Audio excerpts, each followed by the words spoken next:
Bueno, déjenme tomar aire nada más, porque ya a mi edad se me va en la corredera. Bueno, pues muchas gracias a todas y a todos por estar aquí el día de hoy en la Universidad Iberoamericana, este plantel Santa Fe en Ciudad de México, con un evento muy interesante, muy bonito, yo diría, más que interesante, ¿no? Muy fraterno, porque tenemos a dos personalidades, yo diría, de la vida intelectual, política de este país en los últimos años. Dos grandes amigas, dos, insisto, personalidades, dos mujeres que han marcado desde sus distintos ámbitos la vida intelectual, cultural, política, social de este país, que han acompañado luchas, procesos, movimientos, interlocuciones, que han entrevistado, en el caso de Elena Poniatowska, a grandes personalidades. Marta, que ha sido fundadora también de instituciones, de publicaciones y ha encabezado, digamos, un proceso de lucha feminista también muy relevante en los últimos 50 años. En fin, me llevaría todo el tiempo presentarlas, haciéndoles justicia, ¿no? Digamos, a su tradición y a su trayectoria de pensamiento, y no es el caso, más bien se interesa escucharlas a ellas, ¿no? Entonces, pues simplemente decirles que este evento lo organizamos, lo pensamos en el marco del Departamento de Ciencias Sociales y Políticas, acompañados desde luego de la Vicerrectoría, que agradezco la presencia del doctor Alejandro Anaya, que está aquí, el vicerrector de la Universidad Iberoamericana. El rector no pudo estar presente porque tiene un viaje de trabajo en Colombia, si mal no tengo entendido, entonces pues no nos pudo acompañar, pero le dejó muchos saludos, Elena, el rector, el doctor Luis Arriaga. Y también, por supuesto, nos acompañó en la organización y planeación de este evento, pues distintas instancias, ¿no? de la propia Universidad Iberoamericana, que también agradecemos. Este conversatorio lo titulamos, un poco en conversación con Marta, Crónicas de la realidad social en México, la voz privilegiada de Elena Poniatowska. Y lo digo yo en lo personal, creo que sí es una voz privilegiada a la que vale la pena escuchar, ¿no? A la que hay que prestar atención para recuperar algunas de nuestras memorias sociales, políticas, culturales. Ahora las presentaré, todavía me estoy recuperando de la carrera que eché, pero ahora las presentaré un poco con mayor detalle. Decirles que este es un conversatorio, esa es la idea, yo moderaré, no me volverán a escuchar seguramente después de estas palabras.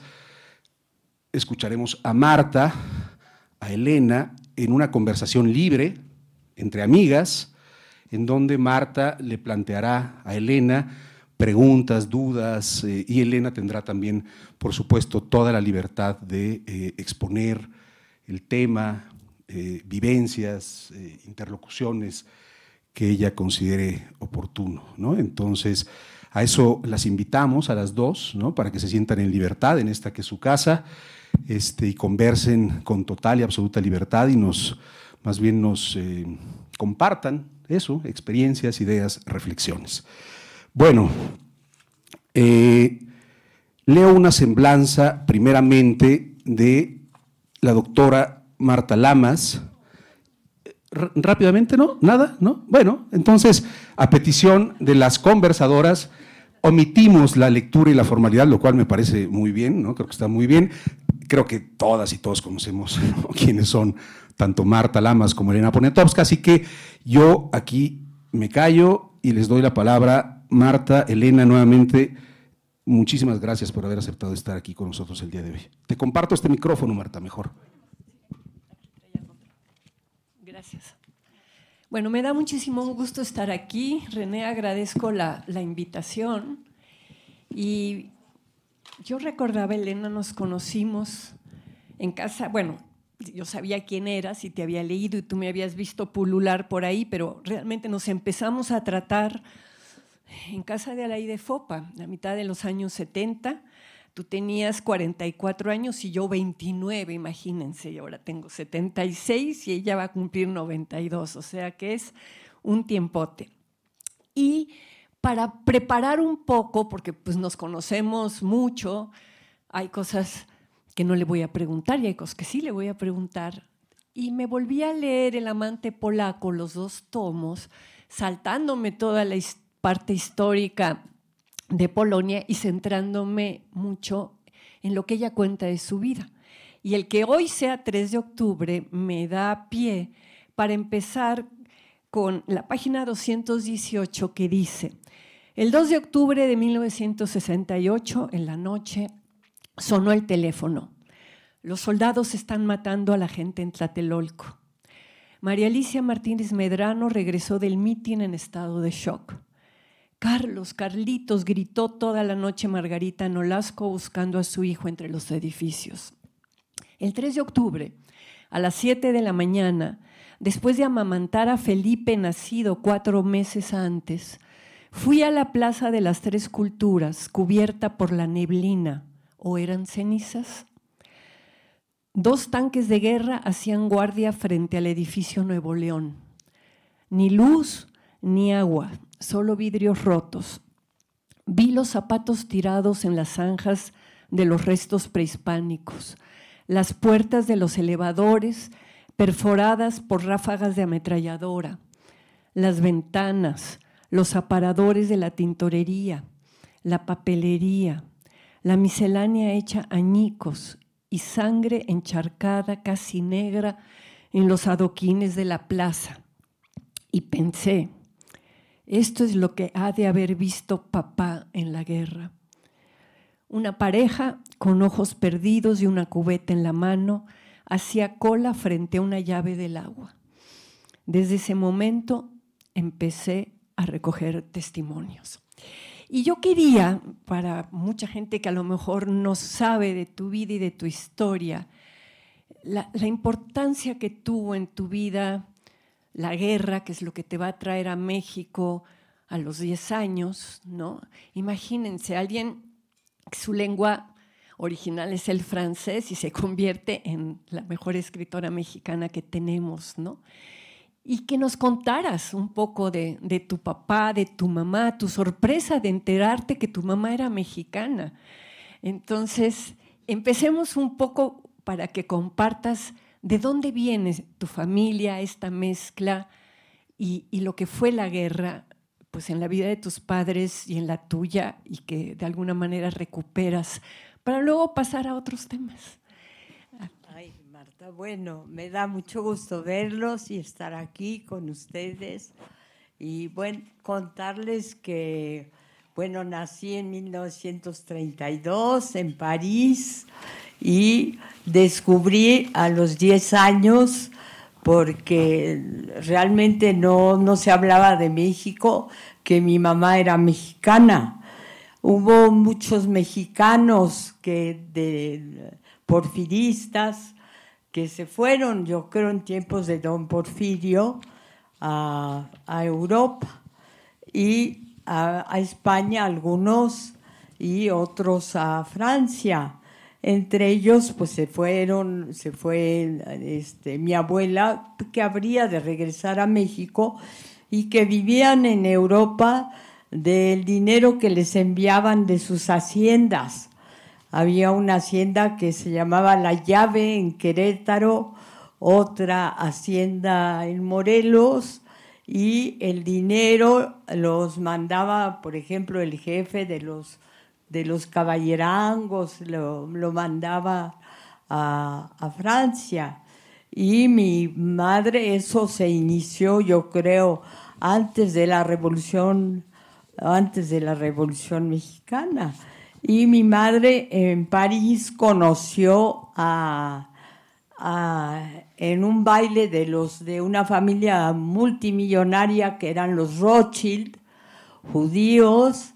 Conoció a un hombre guapo que de repente saltó del suelo encima de un piano, como un chango, y preguntó que quién era. Y le dijeron, pues se llama Juan Poniatowski. Y ella dijo, ay, pues ese es un nombre como para, en francés lo dijo, accoucher dehors. Accoucher dehors, dice, es como para dormir afuera en la calle. una expresión muy francesa, pero muy crítica en el fondo. Y después él la vio, él se enamoró, él la persiguió y finalmente se casaron en 1931, creo, y en 1932 tuvieron a su primera hija, que fui yo. Permanecimos, yo viví en Francia, sobre todo con mis abuelos, porque mi madre trabajaba en Schiaparelli y mi padre trabajaba en la Commercial Cable, era una cosa norteamericana, porque la madre de mi papá era norteamericana, se llamaba Elizabeth Sperry Crocker. En una época, bueno, a un primo mío me decía que no le gustaba que yo dijera eso, pero en una época muchas, como norteamericanas herederas, se fueron a casar con unos condes y unos príncipes y unas realezas polacas, checas, yugoslavas, que se habían quedado, ya no podían ni barrer su castillo, se habían quedado en la verdad en la calle. Y entonces se casaron. Así le pasó, por ejemplo, a la hermana de Jackie Kennedy. Lee se casó con un Radziwiłł, un polaco que tenía títulos. Y mi mamá, su hermana Bichette, se casó con un conde italiano. Otra, Lidia, se casó con un conde francés. Y finalmente mi mamá se casó con un príncipe polaco, pero que vivía en París. Pero, bueno, era una especie de manera de ser finalmente o de manera de vivir la vida, ¿no? Un poco como la Cenicienta, quizá, un poco con la idea de que los títulos, yo creo que eran, aquí por ejemplo, una Bernal se casó con un grande de España, entonces decían que ella sí había dado en el clavo. Todo eso era como, bueno, era parte de la vida de una cierta clase social, obviamente privilegiada, que siguieron a Porfirio Díaz en Biarritz y ahí se instalaron. Tú lo dices, yo saqué algunas cositas del libro, cuando dices de que eres una privilegiada, dices, lo soy por mi nacimiento y porque suelo ir hacia los demás como si todos fueran a abrirme los brazos. Siempre viví desprevenida. Así somos las hijas de familia. Nos desenvolvemos sin información porque tenemos la vida resuelta de antemano. Somos carrizos a la espera del viento, del agua, de los rayos de sol y de los huracanes. Vivo ansiosa de aprender, de ir. ¿A dónde? Tampoco lo sé. Leo, canto, bailo.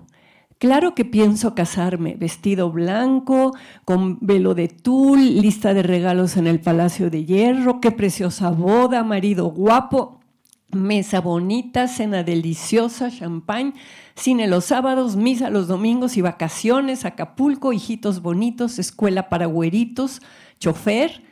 Claro que deseo lo mismo que todas, pero sin embargo tu vida va a dar un giro impresionante. Y una de las cosas que a mí me sorprende es cómo dentro de esta educación que recibiste, te mandan a un convento para niñas fifís, Estados Unidos, donde cuentas varias anécdotas muy divertidas que no voy a contar, pero tú regresas muy ilusionada de entrar a la UNAM porque querías estudiar medicina. Y resulta que con el high school, con el documento que le dan en ese convento de monjas, pues no la aceptan en la UNAM, obviamente, y para ti va a ser un dolor en tu vida no haber podido entrar a la universidad. Y vas a ponerte a ver que una de las cosas que desde niña habías tenido y que también en el convento florece es tu tema con la escritura, ¿no? Que tú siempre dices que tú lo que querías era escribir. Y no sé si todo el mundo sabe, pero es precioso también la manera en que tú entras a escribir a Excelsior, ¿no? Y hacer una entrevista, y esa entrevista te va a abrir las puertas. ¿Por qué no nos cuentas un poco de tu llegada al mundo del periodismo? Que no va a ser el periodismo que luego has hecho, que es un periodismo político impresionante y muy valiente de ir a los lugares donde ocurren las cosas, sino va a ser ese periodismo de la sección de sociales, ¿no? Pero es también como un lado de tu vida bien interesante. Bueno, fui a Excelsior a pedir trabajo y me lo dieron casi inmediatamente porque una periodista que había dejado el lugar porque estaba de luna de miel, pero iba a regresar.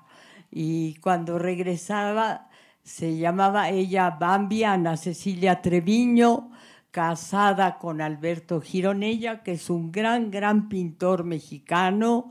Entonces ella se encontró cuando regresó con la mala sorpresa de que a ella le decían Bambi porque tenía ojos enormes, así de venado, y se encontró con la mala sorpresa de que ahí estaba una güerita deslavada escribiendo y haciendo entrevistas, que para ella yo creo que pues no le caí de la santa patada.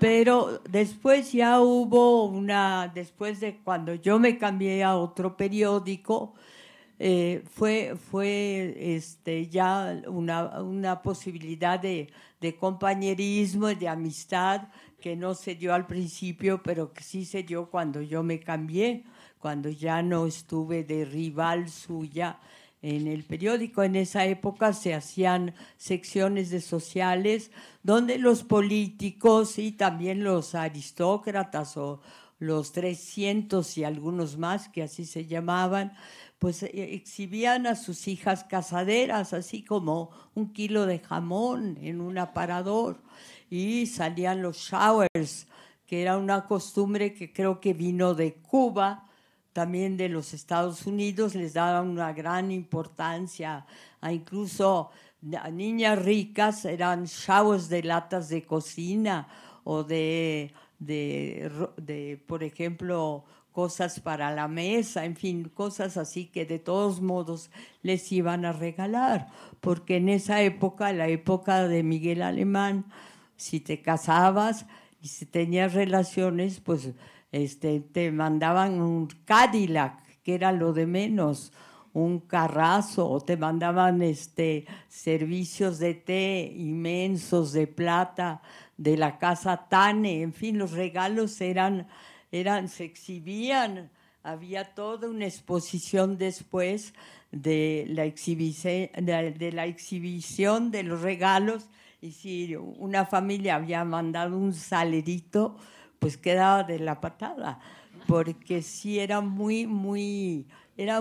mundo muy pretencioso, el de sociales, muy presumido, y creo que esa costumbre, bueno, se adoptó en muchos periódicos y después ya en periódicos de izquierda, como por ejemplo El Día, en otros periódicos ya no existe, ya se fue muriendo, pero tuvo una importancia en la vida política del país enorme, no solo en la vida social, sino en la vida política.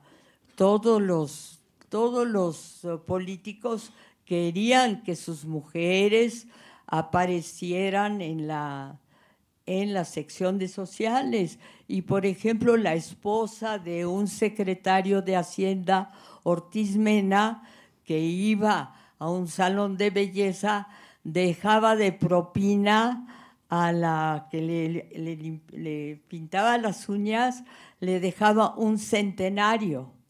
Era una propina así como tremenda, porque un centenario creo que son 1,000 pesos, ¿qué? Es enorme, una propina enorme.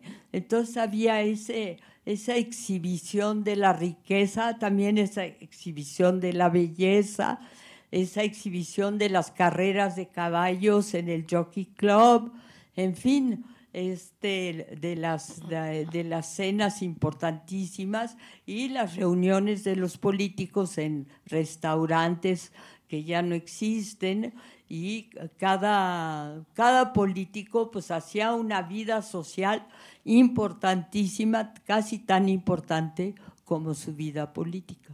Y tú sales de ese mundo y empiezas un proceso que en el mundo de las ciencias políticas y sociales lo llamaríamos casi de desclasamiento, ¿verdad?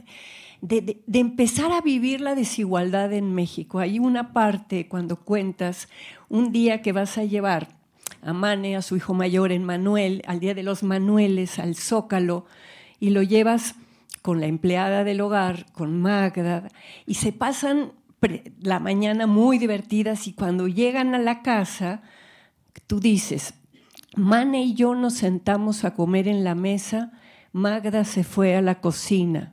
De pronto, una nube veló mi entendimiento. La distancia se volvió intensa y guardé silencio. O sea, tu conciencia del tema de la clase social, ¿no?, ha estado ahí presente. Y también en este amante polaco, mucha gente piensa que la primera vez que tú fuiste a la cárcel a entrevistar a los detenidos del 68, que era la primera vez, pero tú habías ido a Lecumberri desde antes, desde la época de los ferrocarrileros, y creo que eso va muy de la mano de Alberto Beltrán, y estaría padre que les contaras a tantos jovencitos que no han de saber quién era Alberto Beltrán, y ese cambio en tu vida, y cómo estuviste yendo a Lecumberri, ¿no? Al grado que un día a su hijo, alguien de la familia le dijo, ay, los domingos tu mamá te lleva a Chapultepec, y Man dijo, no, me lleva a la cárcel, porque se lo llevaba a las entrevistas que hacía en la cárcel. Entonces cuéntanos un poquito de eso. Bueno, recibí una carta de un preso que todavía recuerdo mucho porque lo quiero y se lo debo, que se llama Jesús Sánchez. Jesús Sánchez Ramírez, tenía dos nombres muy fáciles de recordar, que me pidió ir a Lecumberri. Alberto Beltrán, a donde lo que me enseñó fue un México desconocido, el de los pobres los domingos, dónde iban los pobres, cuáles eran sus diversiones los domingos. Por ejemplo, las muchachas que trabajaban en casas de los ricos se quitaban su uniforme, su delantal de encajitos, y muchas de ellas, como no conocían la ciudad porque venían del campo, se iban simplemente a sentar a un camellón a ver pasar los coches, que era una diversión realmente pues que no imaginas que alguien va a salir de una casa y se va a ir a sentar a un camellón a ver las llantas, a ver bueno, lo que es un Cadillac, ¿no? O lo que es un coche que ella jamás logrará tener o tendrá, quizás sí, bueno, no hay que ser tan determinista, pero eso a mí me golpeó, me llamó la atención. En Francia yo había estado muy protegida por unos abuelos, solo vi algunos bombardeos a los 10 años antes de venir a México. Mi madre manejaba una camioneta, era como una camioneta para enfermos, como de la Cruz Roja. ¿Una qué? Ambulancia. Una ambulancia. Y mi padre, bueno, en esa época no parecían ambulancias porque eran todos color verde, del color del ejército, pero llegaba a todas partes, y mi padre también, pues finalmente es un héroe de la Segunda Guerra Mundial. Yo no sabía, no tenía idea de México, salvo lo que me enseñaba mi abuela materna, que leía una revista que en esa época, que todavía creo que existe, no las leía mi hermana y a mí, se llamaba National Geographic Magazine.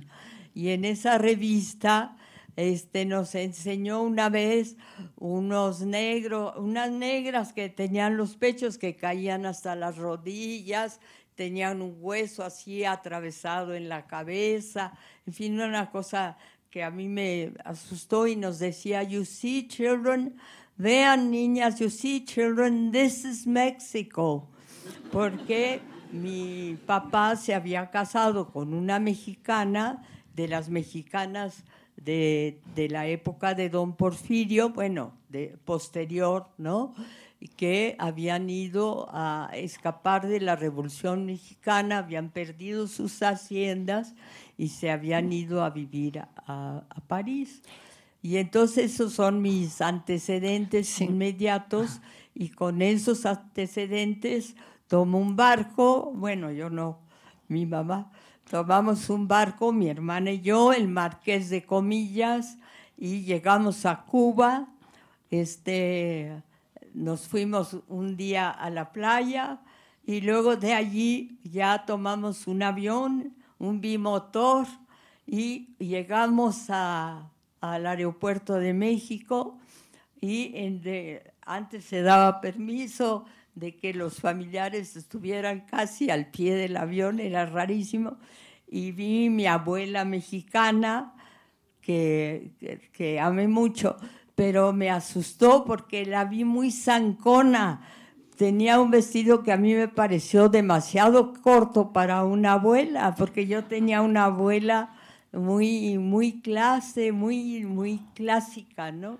Ay, Elena, pero además tu abuela mexicana, Elena, yo la puedo amar porque era una señora que recogía perros, vivía con 17 perros, pagaba un asilo de perros, tenía toda esta cosa, bueno, que tenemos algunas personas con los animales, ¿no?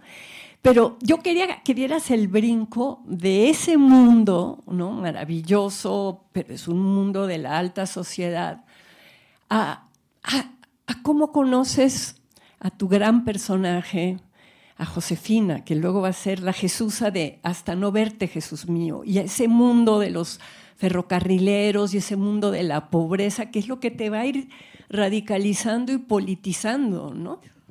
Bueno, sí, sí fue muy importante, pero porque tuve una educación de convento de monjas, de pedir perdón por los pecados que aún no cometía en Estados Unidos. Entonces sí fue una educación severa, de levantarse a las 6 de la mañana, la regadera de agua helada, pero fue una buena formación, porque yo sí creo que exigirse a uno mismo es un modo de vida que al final de todas las cosas da resultados, ¿no? Que da resultados que uno ni siquiera espera, ¿no? Yo sí creo mucho en la severidad, no que sea yo nada severa, pero sí creo que la disciplina sí es algo útil en la vida.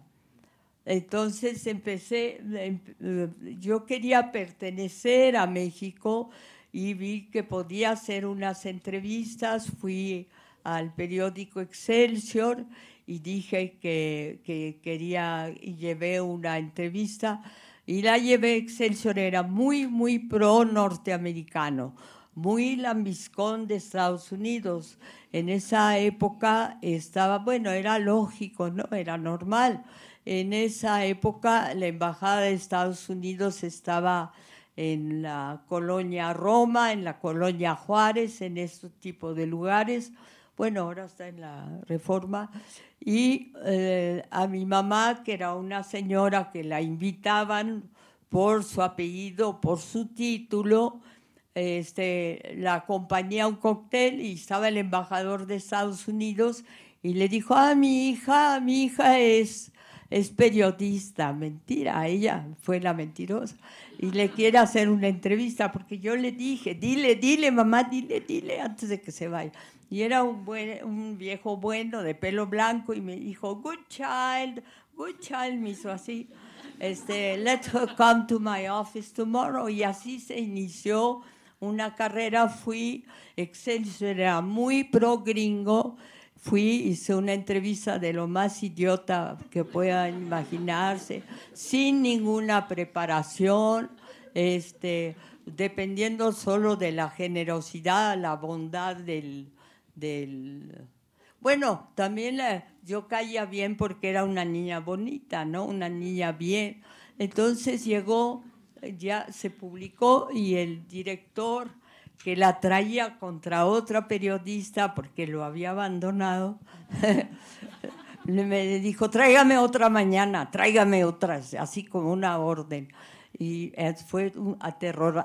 Para mí, yo no sabía que podría publicar otra al día siguiente, y por una razón totalmente personal, de una vida personal, de un solo individuo, pues al día siguiente me volví periodista. ¿Y te acuerdas lo que te dijo Elena Garro? Elena Garro te dijo, ¿por qué te dedicas a entrevistar babosos?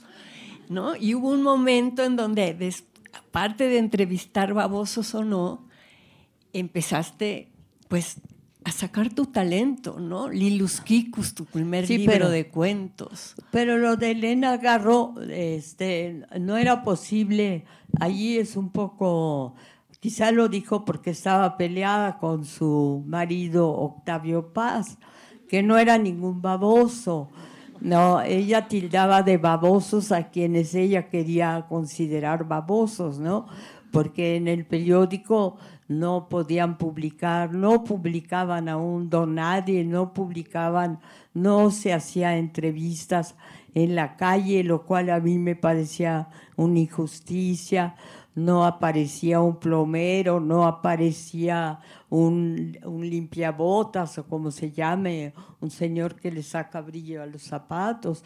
Aparecían a partir de cierto nivel y con muchísima cursilería todos pues las hijas casaderas de los políticos, ¿no? En esa época se usaba el strapless y el lugar donde se reunía la gente era el Jockey Club. Entonces había, todo eso también sucedía, por ejemplo, en la isla de Cuba, donde después nosotros supuestamente habíamos tenido una revolución, pero una revolución después vino a la isla de Cuba, no por las señoras de strapless, pero en cierta manera porque una clase social privilegiada vivía completamente ajena. No los esposos, que todos eran políticos o aspiraban a serlo, pero sí había un abismo entre una clase social y otro, ¿no? Y cuando tú brincas ese abismo, cuando vas a entrevistar a Josefina, ¿no? Y va a salir tu maravilloso personaje de Jesusa, pues cuéntanos un poco cómo era tu relación con Josefina. Sí, pero fíjate que este abismo finalmente no era... A mí como persona, lo que más me interesaba era la gente más distinta a mí, el señor que está parado allá atrás. ¿Por qué está parado? ¿Qué le interesa? ¿Quién es? Eso me interesaba. El otro señor, ¿cómo es su vida? ¿Cómo será su casa? ¿Quién será su mujer? ¿Tiene mujer? ¿Tienes hijos? Tiene hijos. Y me era fácil, claro, por la seguridad que te da, las certezas que te dan, pues todos los bienestares que te da finalmente pertenecer. Ustedes, además de estar aquí, pues tienen toda una serie, una vida de privilegios, ¿no?, que yo tenía.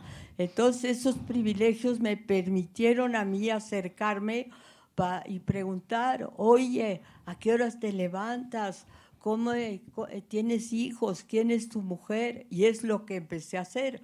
Pero primero no se podía hacer eso en un periódico porque había una orden de trabajo y además había personajes, por ejemplo, Rufino Tamayo, todos los que sobresalían y las mujeres que sobresalían también tenían derecho a una entrevista, a una crónica, y se hacían crónicas de sociales, de bailes, cómo iba vestida tal o cual, quién era tal o cual persona, las casaderas. En muchos casamientos salían también muchas bodas. Y bueno, de ese mundo, el mundo que yo provenía, también pues salió pues mis intereses por gente que, por curiosidad y por una cierta pasión de cómo es el otro, quién es el otro, ¿no? ¿Y fue Alberto Beltrán que te lleva al mundo de los pobres? Alberto Beltrán me llamó para hacer una sección los domingos. Él dibujaba y yo escribía y me descubrió, le debo muchísimo, me descubrió un mundo totalmente desconocido. Él era hijo de una mujer que probablemente fue lavandera o fue cocinera, y yo siempre he reconocido todo lo que le debo a él, porque a raíz de su conocimiento de él, del taller de gráfica popular, donde estaba Leopoldo Méndez, de Mariana Jampolsky, cuya colección ustedes tienen aquí, todas sus fotografías están aquí, que también ella finalmente fue una mujer que me precedió, porque ella llegó de Estados Unidos, también de las grandes universidades, campeona de natación. Ella atravesaba una alberca en 3 minutos, una campeona de crawl. Y ella empezó también a reconocer a un México totalmente distinto del mundo del cual ella venía.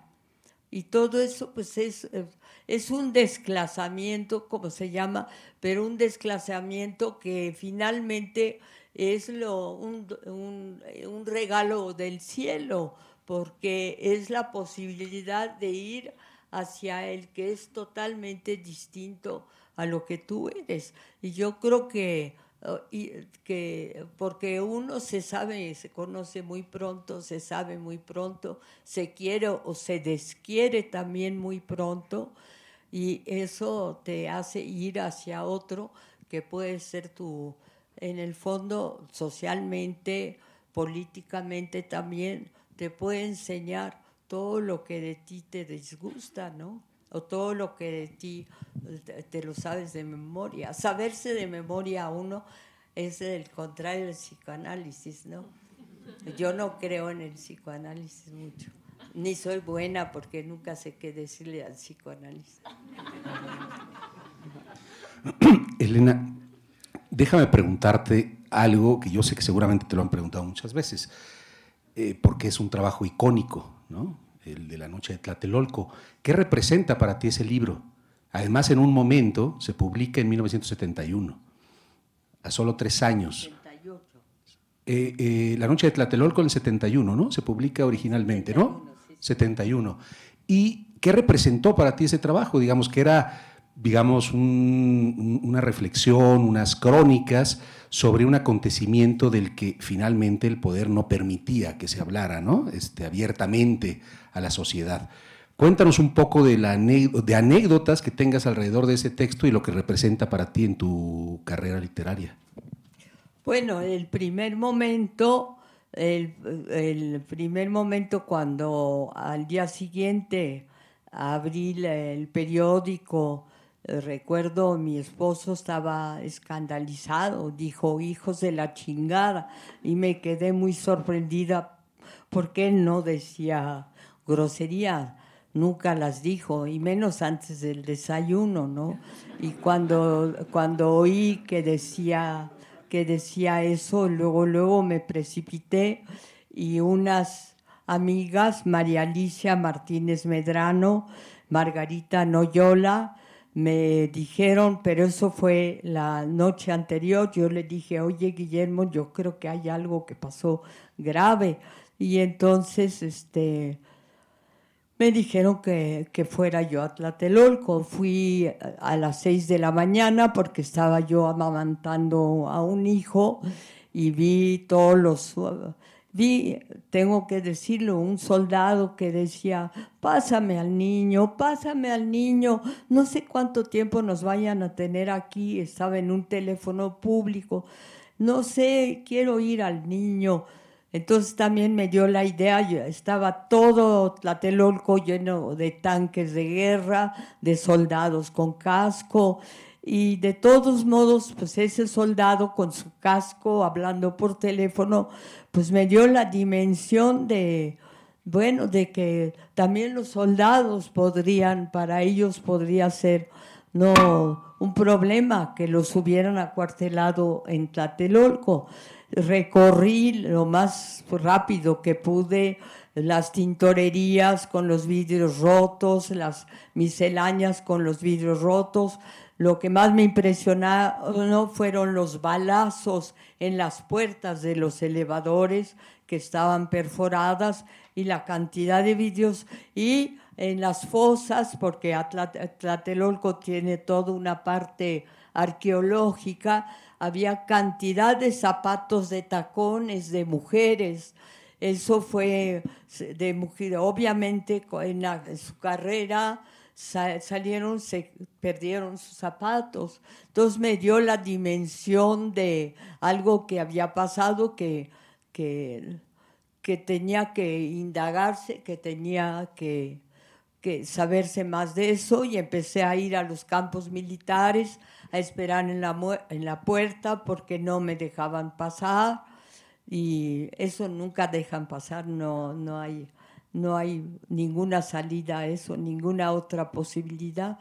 Y a partir de eso a escribir todo lo que me decían las madres de familia, que también ellas ya me facilitaron mucho la tarea porque vinieron a la casa a escribir, a decir. Yo voy a correr, voy corriendo al baño y ahorita vengo. Cuéntanos de cuando ibas a la cárcel. Sí, cuéntanos un poco de esas visitas que tenías a la cárcel, ¿no? En Lecumberri ibas y hacías entrevistas con varios de los que estaban en las crujías 3 y 4, ¿no? Bueno, yo supongo que ustedes están aquí porque les interesa más tarde escribir, ¿no? O más tarde poder comunicarse con gente que es totalmente ajena a lo que tú eres, o totalmente. Entonces creo que los hospitales es difícil entrar, pero las cárceles son un lugar donde están todos deseosos de contar su prodigiosa vida de mentiras o su prodigiosa vida de verdades. Entonces te acercas, yo era una niña bien, te acercas a un mundo completamente inesperado, completamente que te lleva al mundo de las azoteas, de las muchachas. Las muchachas en general antes en los edificios lavaban, en los lavaderos estaban arriba de una azotea.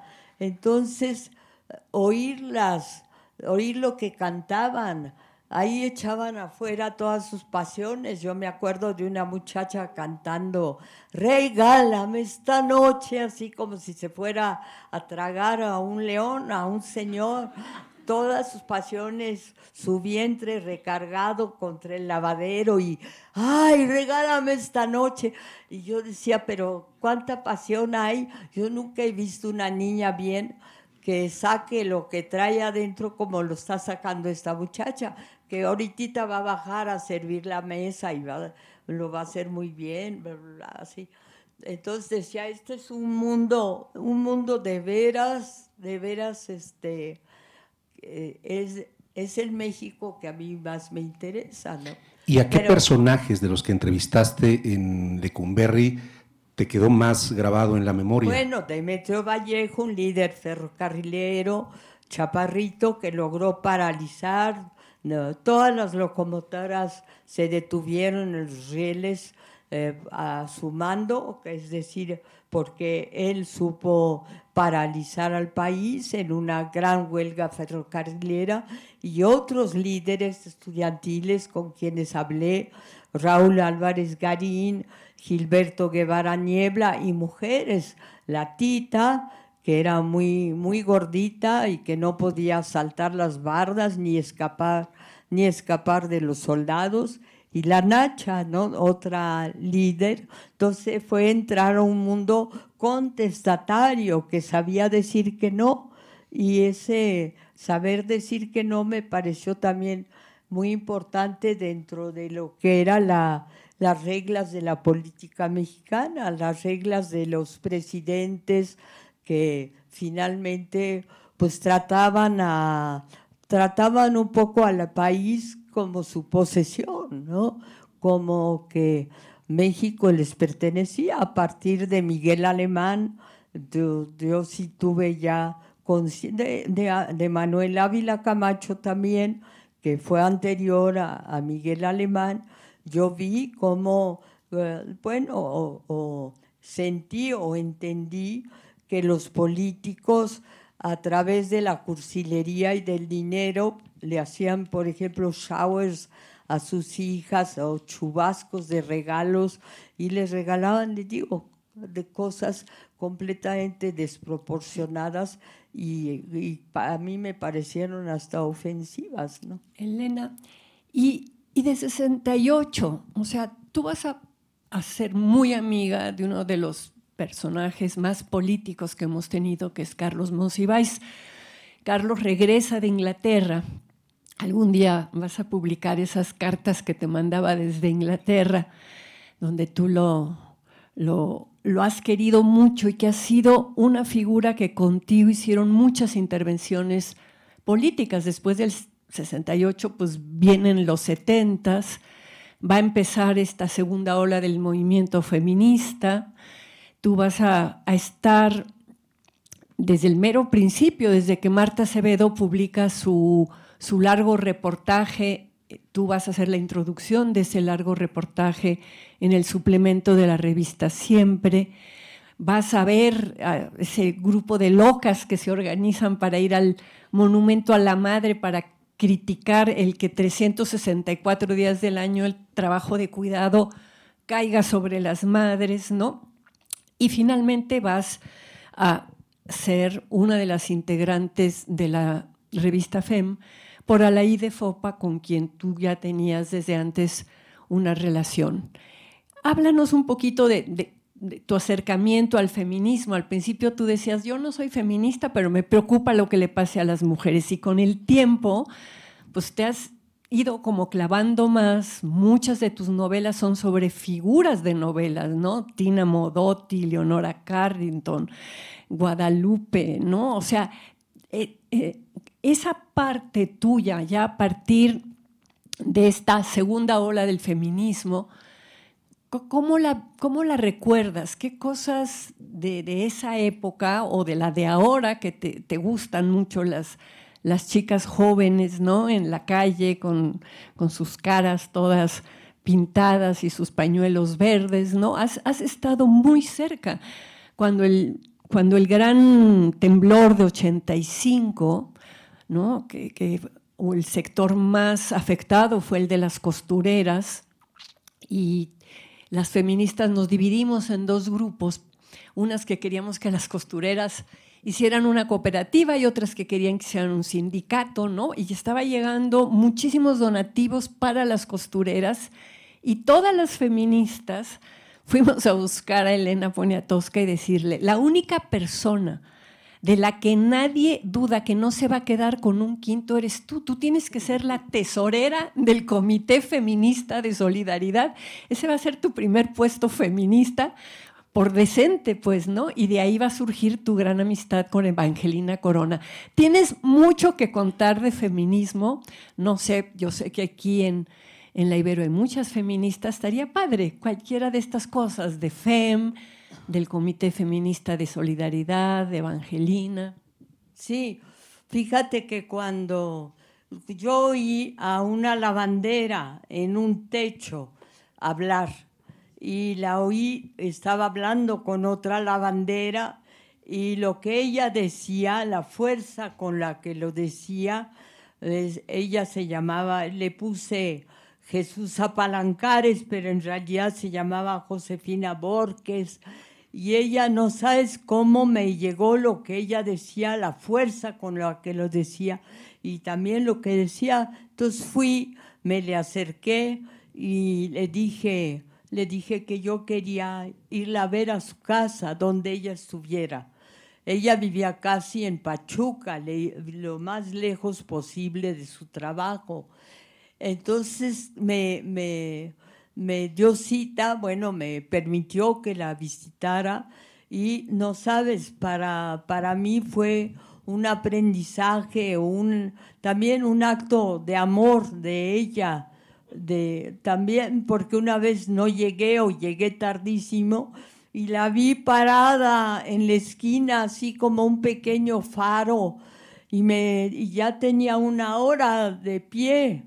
Y me dice, pero ¿por qué llega tan tarde? Entonces me di cuenta que para ella no solo era importante contarme su vida, sino que la amistad, la relación que era una relación totalmente amorosa. Ella no sabía ni leer ni escribir. A mí me mandaron a Francia en unos meses, y las primeras cartas que yo recibía era de ellas, ella iba con toda la voluntad de dictarlas a los evangelistas de Santo Domingo, así se llaman, son hombres con una máquina de escribir. Y por la presente te mando saludar, deseando que estés bien de salud, y te paso a decir lo siguiente. Entonces ya te decían lo que les estaba sucediendo. Y esa relación con ella fue una relación de una fuerza y de un cariño que solo terminó con su muerte.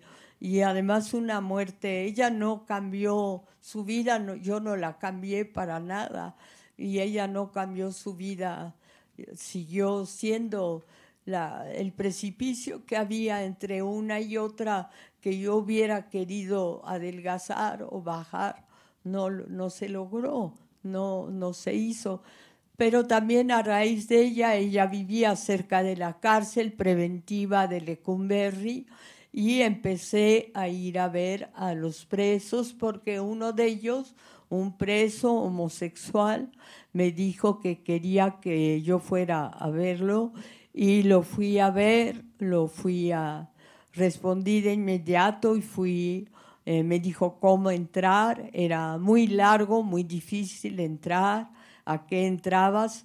Yo veía las humillaciones que les hacían a las mujeres. Muchas de ellas las pasaban, las escondían detrás de un biombo y las desvestían, y a los bebés que llevaban pañales también les quitaban el pañal. Todo esto pues era durante horas y horas al sol. Las policías mujeres se les decían las monas, vestidas de azul marino, todas ellas muy masculinas. Y finalmente fue también una gran escuela ir a Lecumberri a ver. Primero yo no fui a ver a los del 68, claro que después ya me supe el camino y fui a ver a los estudiantes del 68, pero antes fui a ver a presos que me habían escrito, sobre todo, le digo, el de la crujía J, que era la de los Jotos, así se llamaba, pero era una pura casualidad, no se crean que era una maldad. Una maldad. Y fue entrar a un mundo que no es el de una niña bien, y recibir un tesoro. Se oye un poco cursi, pero era recibir un mundo que es el mundo que finalmente me importó más que el del Jockey Club. Claro, pero además te importó y lo que has hecho por ese mundo, porque cuando el temblor, no solo hiciste lo de las costureras, ¿no? O sea, te fuiste a entrevistar a las gentes, ¿no? Y tienes también unas historias que contar sobre lo del temblor, muy impresionantes, Elena. Claro, claro, bueno, claro, porque la gente en primer lugar, a mí lo que me ayudó mucho es ser chaparrita. Ser chaparra sí ayuda, porque te metes a... Yo primero tenía un complejo enorme, porque mi hermana altísima, mi papá alto, mi mamá alta y yo enana.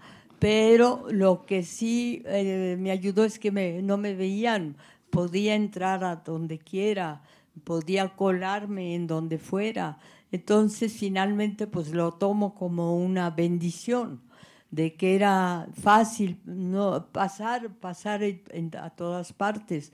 Y el mundo si algunos de ustedes supongo que están aquí porque quieren ligarse de alguna manera a la escritura o al periodismo, a la literatura, yo creo que, lo vuelvo a decir, yo creo que no hay nada mejor que conseguir el permiso, que no es fácil, pero conseguir el permiso, la grabadora sí es muy fácil, y escuchar relatos de vida, pero de vida que no tienen que ver con uno, de otras vidas, de otras gentes, de otros modos de ser, ¿no? Y eso a mí me dio pues un baúl como el de un pirata, un baúl de monedas de oro. René, ¿le quieres preguntar algo? Solo quizá profundizar un poco en tu trabajo y tu experiencia en el terremoto del 85. ¿Cómo fuiste a las calles? ¿Cómo entrevistabas a la gente? ¿Qué observabas? ¿Qué veías como periodista, como escritora? Bueno, lo primero fui al Hotel Regis a ver el reloj del Hotel Regis que se había caído.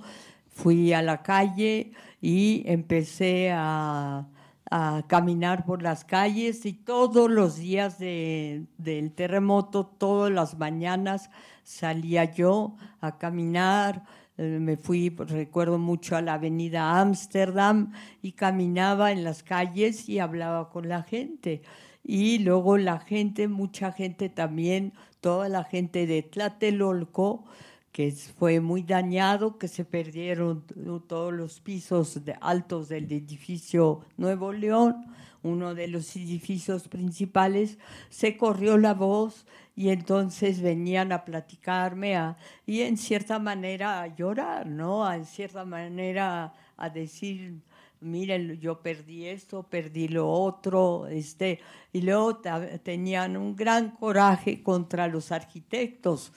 Los arquitectos decían que habían hecho pruebas después y habían visto que en sus departamentos podían tirar aventaban una canica, pero no cuando sobre usted, aventaba una canica desde esta esquina y se iba rodando, y estaba el edificio tan mal hecho que la canica estaba bajando. En Tlatelolco bajaba a niveles que no eran los que se habían especificado en las construcciones, ¿no?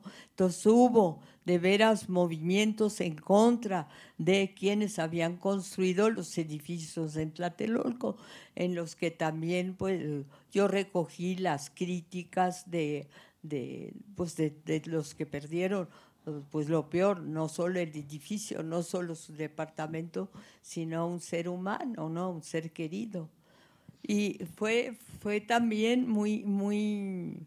pues, muy significativo de que se publicaran, porque los periódicos también ya rechazaban.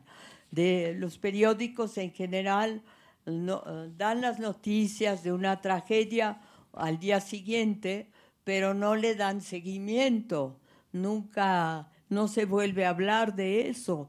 Eso fue el caso, por ejemplo, de Rosario Ibarra de Piedra en Monterrey con su hijo desaparecido. Es el caso de muchas madres con hijos desaparecidos, que se hace, bueno, un escándalo durante un tiempo y después todo cae en el vacío, ¿no? Entonces, dar seguimiento a este tipo de tragedias yo creo que pues ayuda en cierta manera, pues por lo menos a los que han sido dañados, ¿no? Es que tú estás muy lista cuando ocurre una tragedia para ir a escuchar y para hablar con la gente. Y creo que una de las… También para una fiesta, porque si no van a decir, bueno, esta se la vive chillando.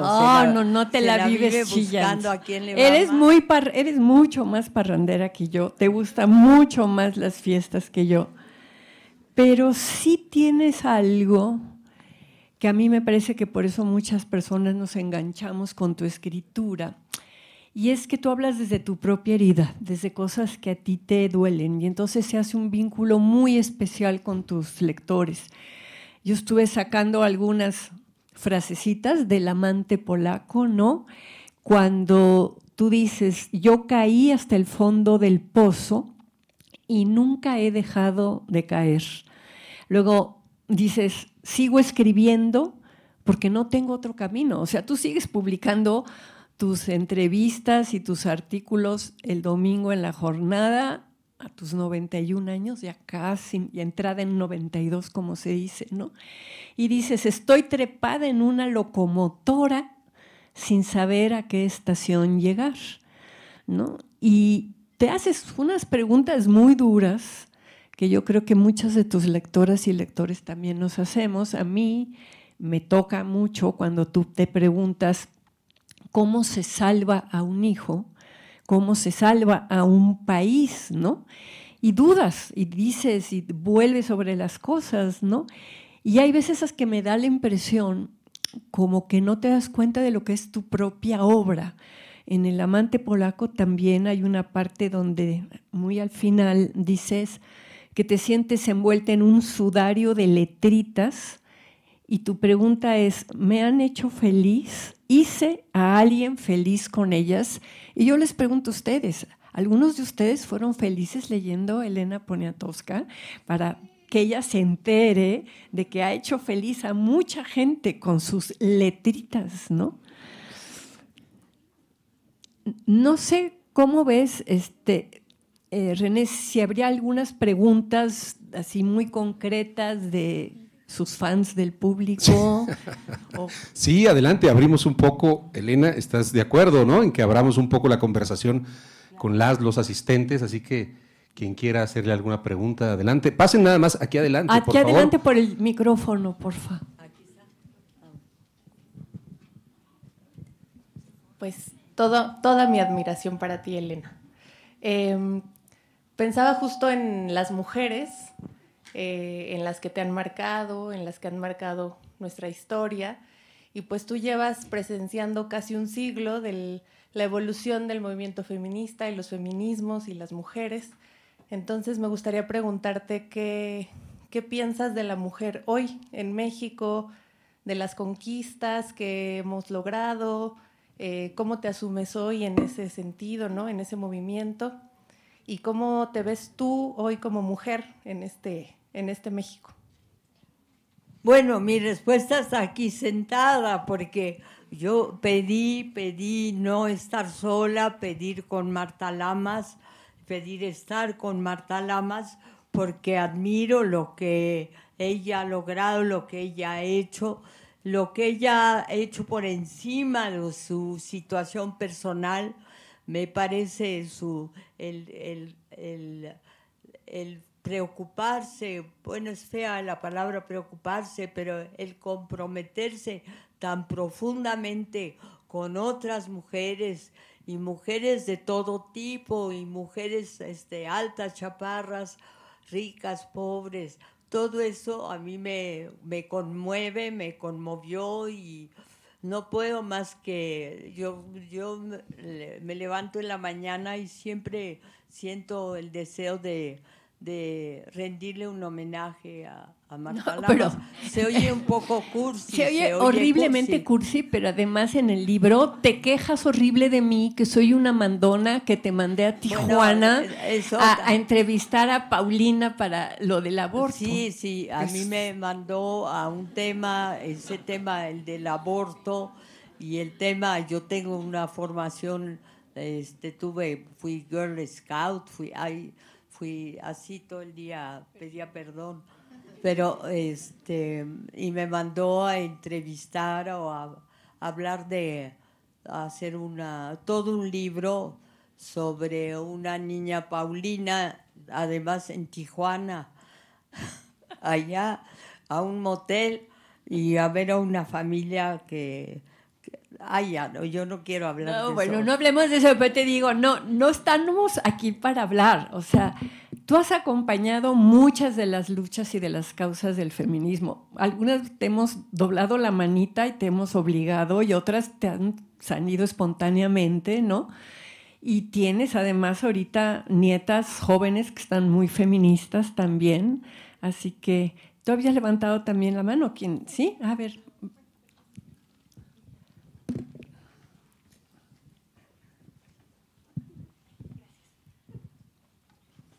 Bueno, primero, hola, yo soy Jimena, soy alumna de primer semestre de literatura. Y bueno, ahorita que mencionaban justo que de personas que fueron impactadas por su literatura, creo que yo soy una de ellas. Yo crecí con Lilus Kikus. Para mí fue uno de los libros, bueno, de los cuentos, sí, más importantes de mi infancia. Yo creo que estudio literatura gran parte porque de pequeña igual soñaba, ¿no? Con las uñas de sol, ¿no? O sea, seguía en el concepto del cuento, ¿no? Pero mi pregunta iba un poco más acerca que ya más grande que leí La noche de Tlatelolco. Me marcó mucho el inicio, que hay una fotografía, bueno, en la parte fotográfica del libro, que habla sobre una de las niñas de la Ibero, ¿no? Propiamente. Y bueno, primeramente como contexto también, pues en el movimiento del 68 participaron tanto alumnos igual de la UNAM, del Poli y así, pero también muchas de la Ibero, ¿no? Y a mí me llama mucho la atención la parte en la que menciona que las alumnas de la Ibero, las niñas ricas de la Ibero, que estudian una carrera de humanidades porque la cultura es una monada, ¿no? Me dejó como un poco impactada, ¿no? por el hecho, ¿no? Y la diferencia de que existe dentro de la lucha, pero en el movimiento ya, en la matanza, no se distinguió eso, ¿no? O sea, tanto gente de la UNAM fue asesinada, como gente del Politécnico, como gente de la Ibero fue asesinada. Y yo quería preguntar, ¿de dónde viene esa como distinción que se hace en el libro, ¿no? Hacia la clase, ¿no? De por qué si en el movimiento no surgió como una distinción entre la edad, ni el sexo, ni el origen, porque en el libro se hace una distinción, ¿no? Y sobre esa distinción quería también decir que, bueno, sí también usted piensa que de cierta forma la clase social puede darnos una perspectiva en cuanto a la crisis ajena, ¿no? Ahorita que decía que hablar del otro y hablar de otro, no estando como ciertamente dentro de la causa como tal. Sí, dentro de otra clase social podemos también hablar de esa misma forma, ¿no? Que sí desmerita un poco la causa. Esa era mi pregunta. No, yo no creo que, yo creo que lo que dices ha de ser algún personaje, algún entrevistado que dijo eso y que yo lo apunté, porque yo no puedo estar en contra del Ibero porque mis nietos están aquí, ¿no? Tengo un nieto aquí, mi familia está aquí, la colección de una gran amiga mía, fotógrafa Mariana Jampolsky, está aquí.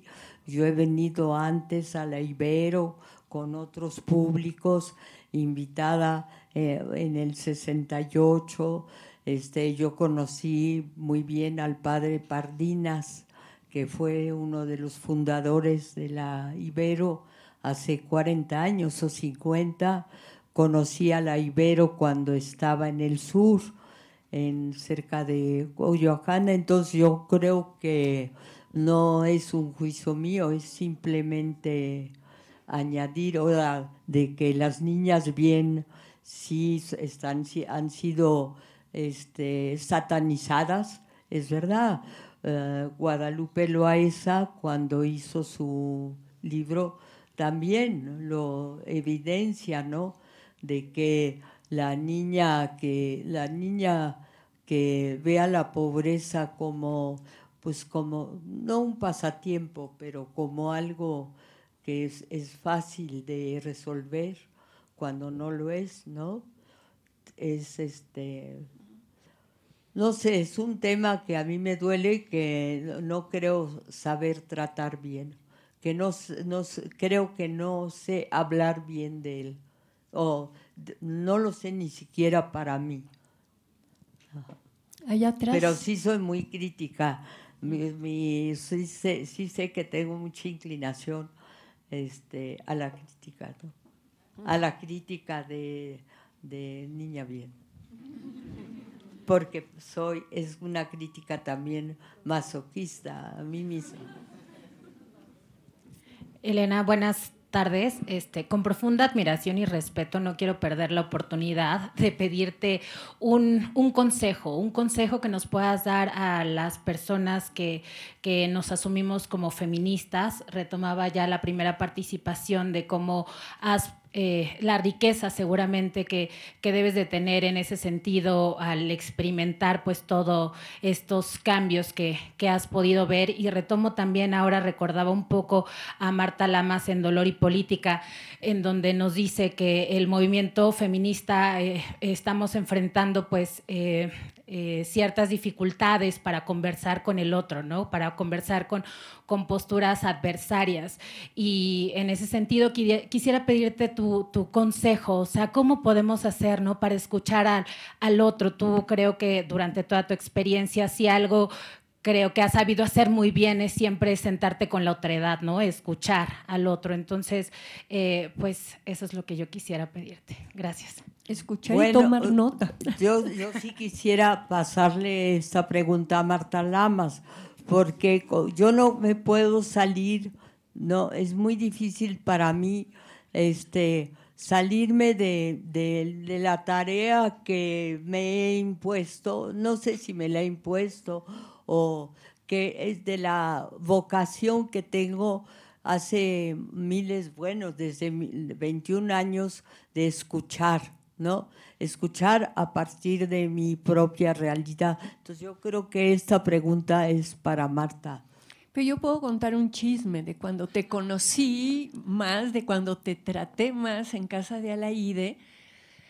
Elena se burlaba de las activistas. Nos dice, ustedes son las feministas. Yo me voy ahorita muy contenta con Guillermo. O sea, nos presumía a su marido, que es un científico espectacular, ¿no? Y un poco se burlaba de las que estábamos ahí obsesiva, y a la larga el trabajo que ha hecho Elena a favor de la gente y de las mujeres es muchísimo mayor que el que hicimos las feministas que estábamos en esa reunión, ¿no? Entonces, no son tanto etiquetas que te pones. Elena no se ha puesto a lo mejor la etiqueta de feminista, pero yo sí sé que nunca se hubiera podido hacer la cooperativa de costureras si no hubiera estado ella ahí. Sé, cuando fuiste con Graciela Iturbide a Juchitán, lo que hiciste con las mujeres indígenas. Ha tenido muchísimas intervenciones en la vida concreta de los seres humanos y de las mujeres en concreto, y ha retomado a figuras, digo, como Tina Modotti. Yo no sé si han leído Tinísima, pero si no han leído, es todo una visión de un México en un momento muy especial, y con una mujer que tenía un feminismo espontáneo. Entonces, no te va a dar un consejo, porque ella no da consejos, más bien hay que abrir sus libros y leer las cosas que ha escrito, ¿no? Yo pensé que le iban a preguntar chismes de sus perros, de sus gatos, o sea, cosas así. Eso es un conversatorio, esto no era una conferencia así seria sobre su literatura, sino era la posibilidad de preguntarle otras cosas. A ver, hay alguien que levantó la mano, te van a acercar ahorita un micro, o había ahí otro. A ver, uy, ahora sí ya hay mucha, su vida sexual oculta. No, no, claro que no, nada más estoy vacilando. A ver. Hola, ¿qué tal, Elena? Buenas tardes. Yo lamento no preguntarte nada sobre tu vida sexual ni sobre sobre tus perros o así, pero justo hace rato que estabas hablando sobre estas experiencias que te ayudaron a entender la desigualdad social, me puse a pensar como en Tlatelolco y a veces es para mí inevitable relacionarlo con los 43 de Ayotzinapa, porque creo que todos como mexicanos tenemos conciencia de lo que pasó. Ponte el teléfono. De lo que pasó el 2 de octubre o de los desaparecidos, pero no muchas veces nos informamos mucho al respecto y sobre todo pensando como en esta situación de la Ibero o hablándolo con compañeros, me he dado cuenta como que a veces vemos estos casos muy lejanos, ¿no? Aquí en la Ibero no nos manifestamos, no hacemos marchas, o bueno, no mucho, entonces lo de Tlatelolco es algo muy lejos. O la mayoría de los desaparecidos son en el interior de la República. Como somos de la capital, a veces es algo que lo vemos muy lejano. Y últimamente, con estos casos de los jóvenes que desaparecieron en Lagos de Moreno o en Zacatecas, o cada vez nos vamos enterando de más noticias, lamentablemente, de jóvenes que desaparecen, y yo creo que es algo que perfectamente nos podría pasar en cualquier momento. ¿Tú qué crees? Y te quiero preguntar sobre cómo podemos hacer que dejemos de ver estos temas que a lo mejor los vemos lejanos y los empecemos a ver más como algo que nos debería de importar a todos como mexicanos, más allá de la cultura, más allá de conocer lo que pasó, sino como para darle un efecto en nuestra vida.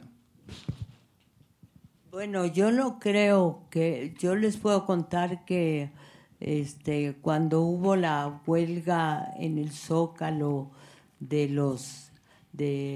para que Andrés Manuel López Obrador fuera registrado como candidato a la presidencia, que los que estaban allí acompañándolo, los que estaban en las tiendas de campaña, también a raíz del terremoto, había cantidad de chavos que venían de la Ibero. ¿Y tú de dónde eres? De la Ibero. Yo vi a muchos chavos de la Ibero, entonces yo no he tenido la impresión de que los chavos de la Ibero no participen en movimientos sociales o no se preocupen o no salgan de aquí, no salgan de sus privilegios para ocuparse de otros. No tengo esa sensación.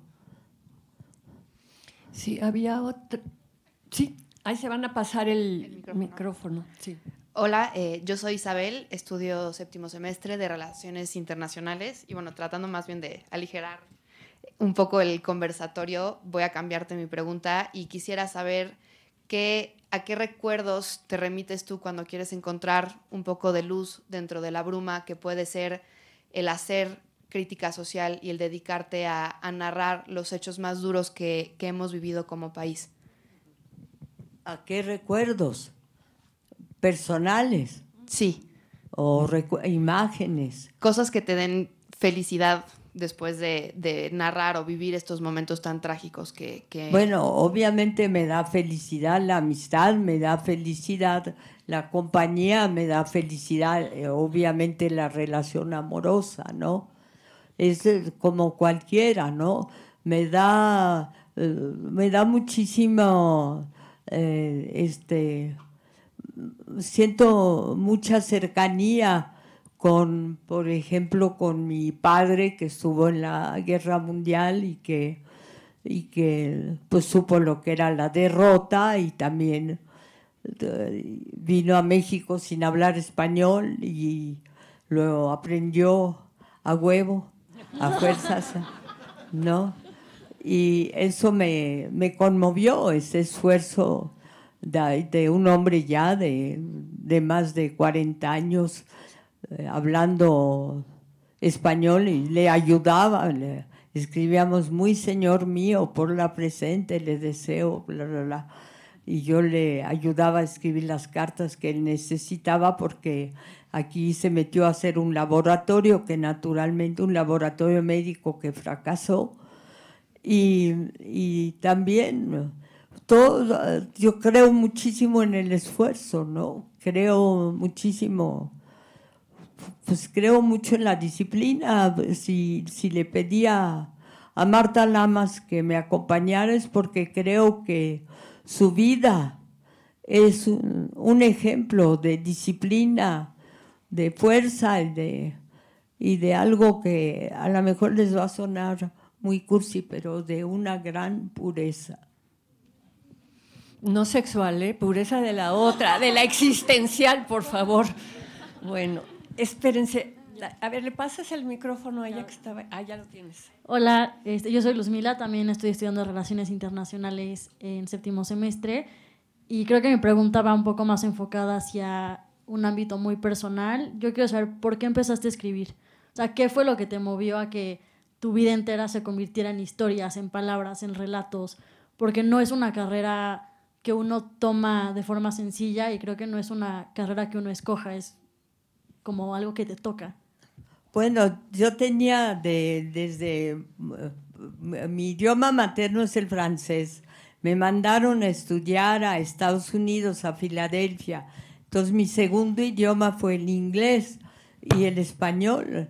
Entonces tenía yo esa posibilidad de leer en esos idiomas, francés, inglés, y eso me dio una perspectiva de leer a Shakespeare. Se oye chocante, no voy a decir a quiénes leía, pero me dio esa multiplicidad. Era como si me hubieran dado de 3 frutas, de tres platillos, y me hubieran dicho, oye, te los puedes probar todos y te los puedes comer todos.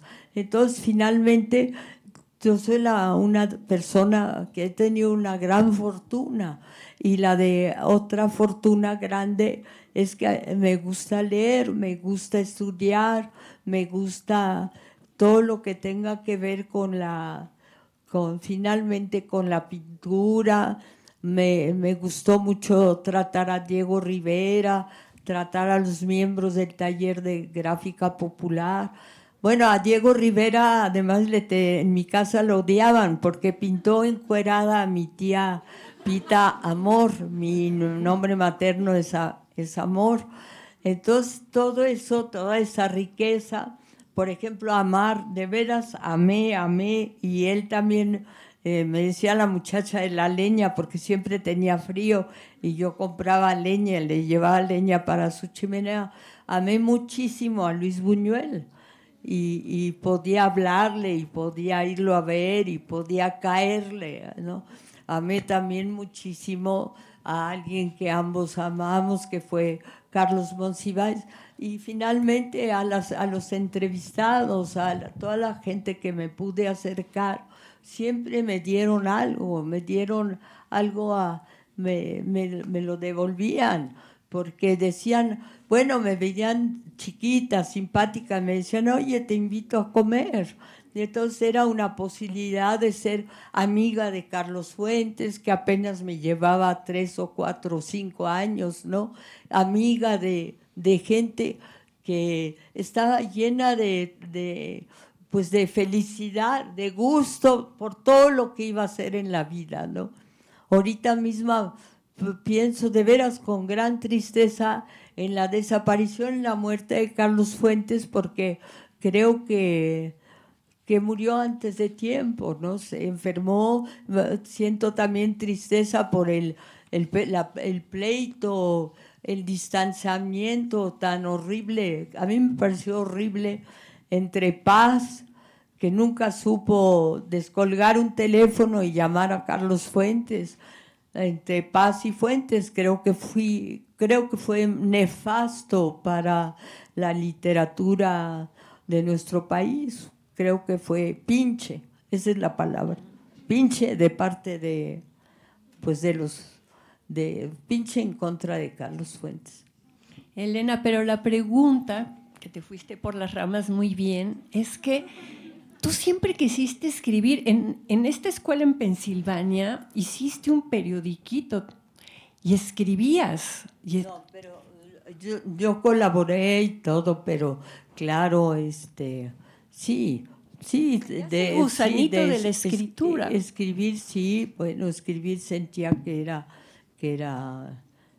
era algo que yo podría hacer, claro. Entonces, cuando mi primer trabajo, que me preguntaron qué sabía hacer y dije, leer y escribir. Leer y escribir es lo único que sabemos hacer bien, y acariciar gatos. A ver.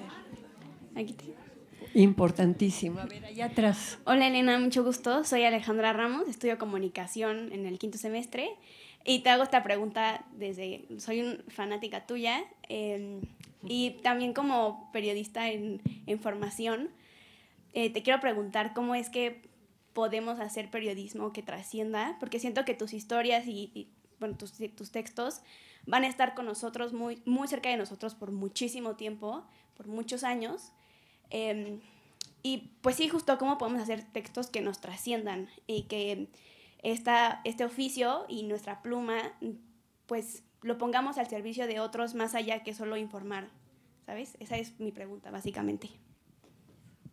Es una pregunta que no tiene respuesta, que tú no sabes, tú nunca sabes cuáles van a ser las consecuencias de lo que tú te lanzas a hacer. Y si lo haces con una intención, de todos modos el resultado no va a ser lo que tú preveías jamás.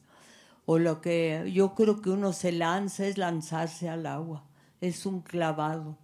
Y si da resultados, qué bueno, y si no da, pues sigues porque finalmente es lo que traes adentro y además quizá es lo único que puedes hacer o que sabes hacer. Pero no puedes saber los resultados. Muchas gracias.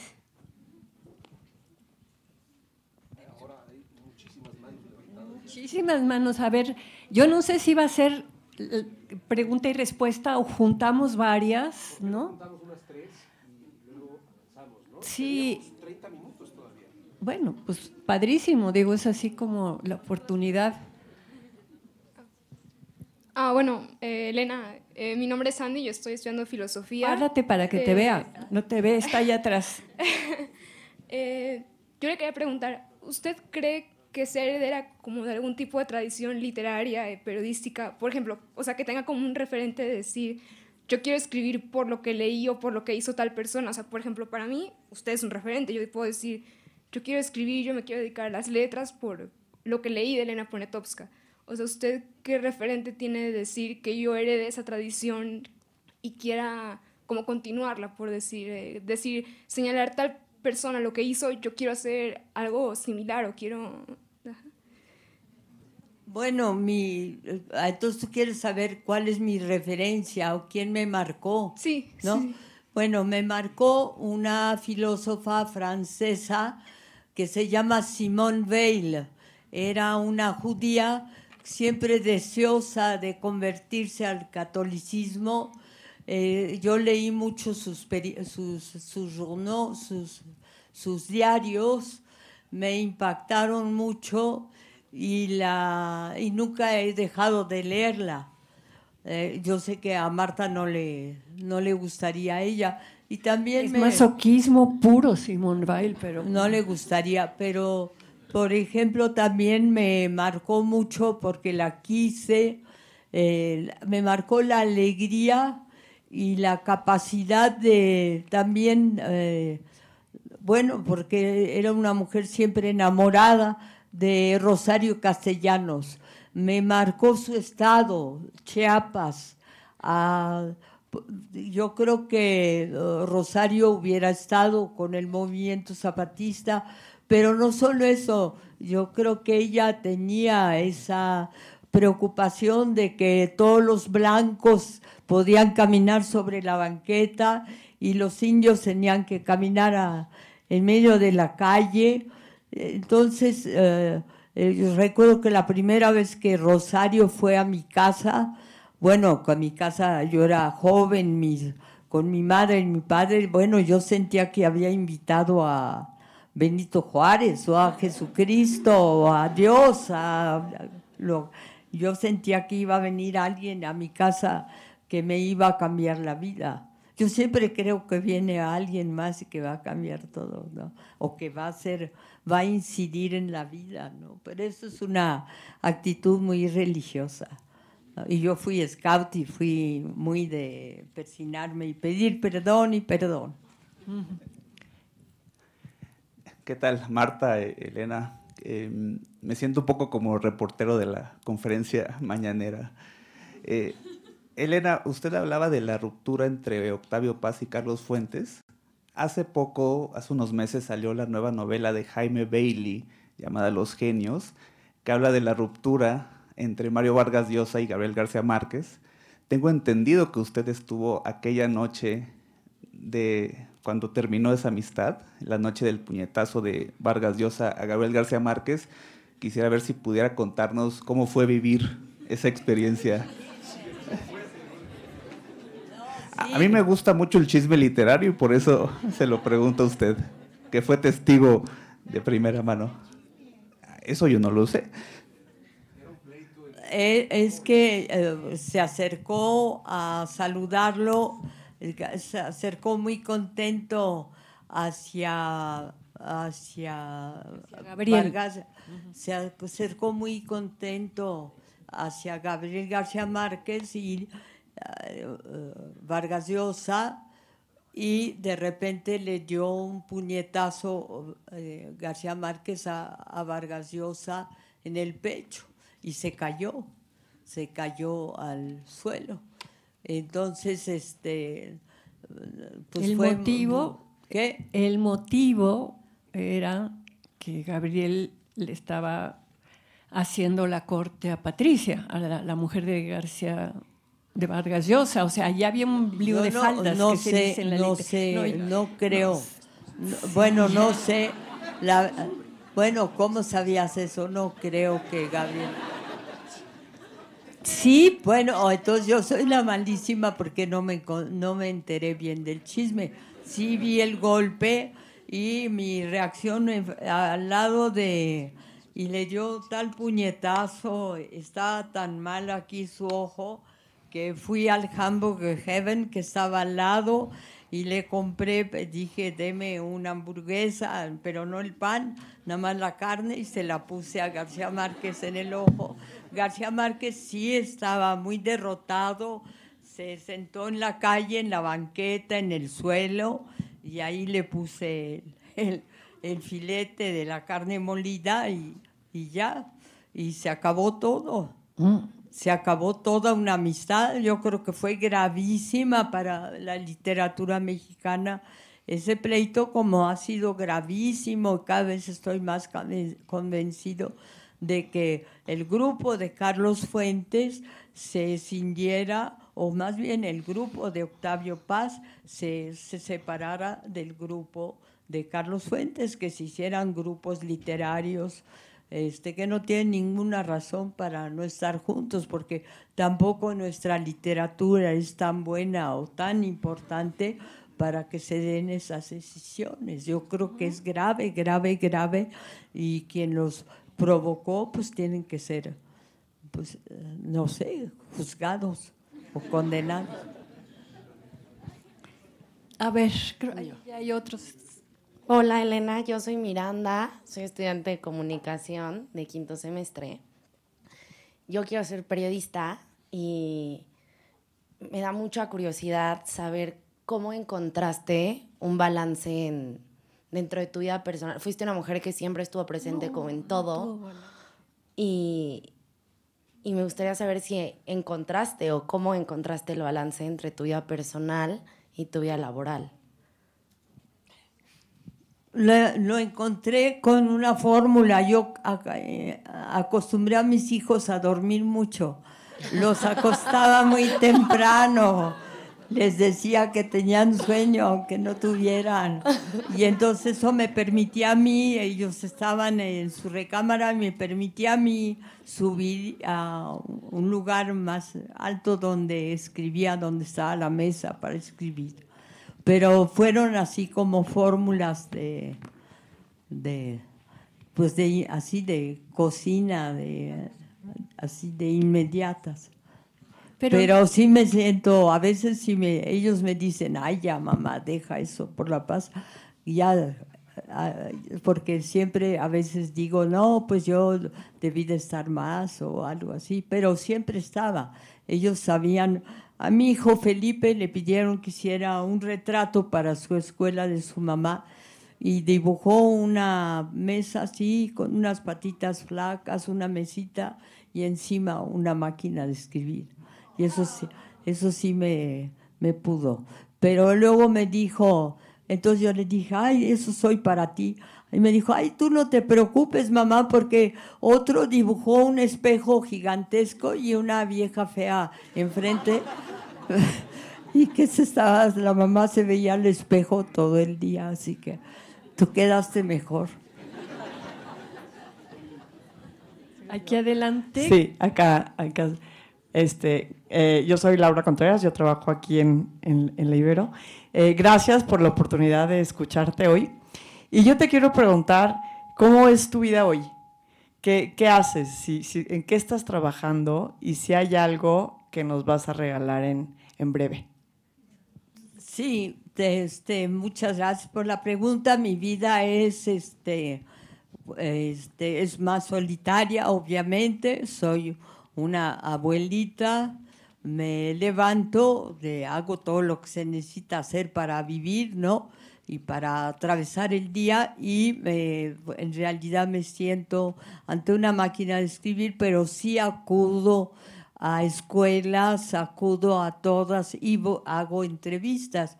Yo voy a algún lado y hago las preguntas que ustedes me hacen sobre determinado tema, ¿no? Y eso me llena. Ayer estuve con Claudia Sheinbaum, ¿no? Pero me llena pues me llena, también me hace vivir, ¿no? Me da fuerza para seguir viviendo, ¿no? Que también a veces se necesita esa fuerza.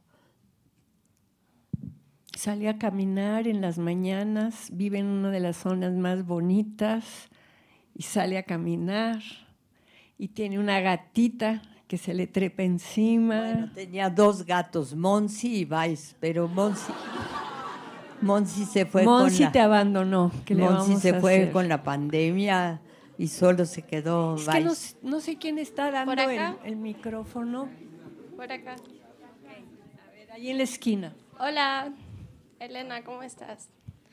Hola, mira, somos dos cubanas. Póntelo así. Somos al menos 2 cubanas en el público y a lo mejor es un poquito de vanidad, pero sí te quería preguntar porque te escuché hablar con mucha ternura de Cuba y bueno, cuéntanos, ¿qué otras experiencias guardas de mi país? De Cuba. De Cuba. Bueno, de Cuba fui justamente con Carlos Fuentes, con Fernando Benítez, con Manolo Barbachano, que hacía un cine muy bueno en esa época, es decir, hacía unos noticieros que se llamaban Cine Verdad.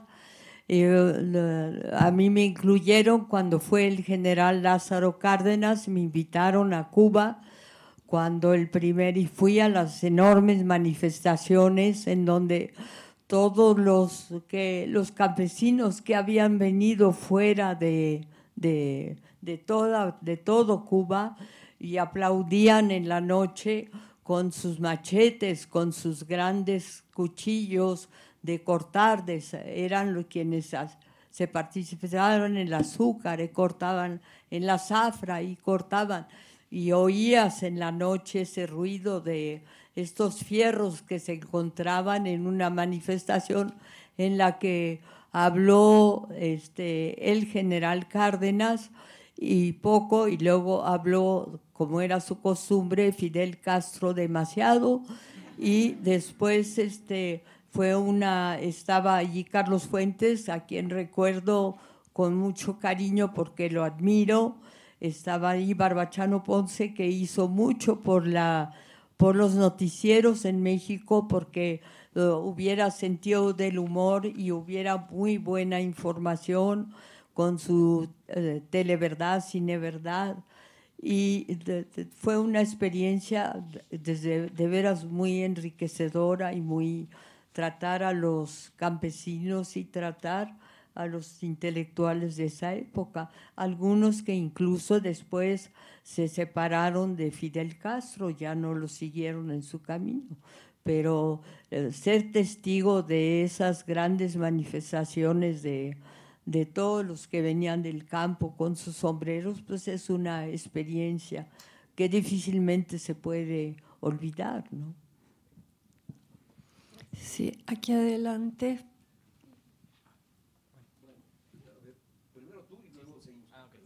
Gracias.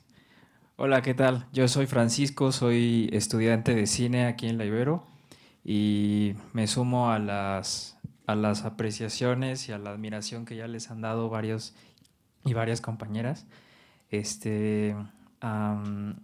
Sí, yo tengo una pregunta para las dos. Primero que nada, me admiro muchísimo la literatura de Elena y agradezco mucho que estés aquí presente.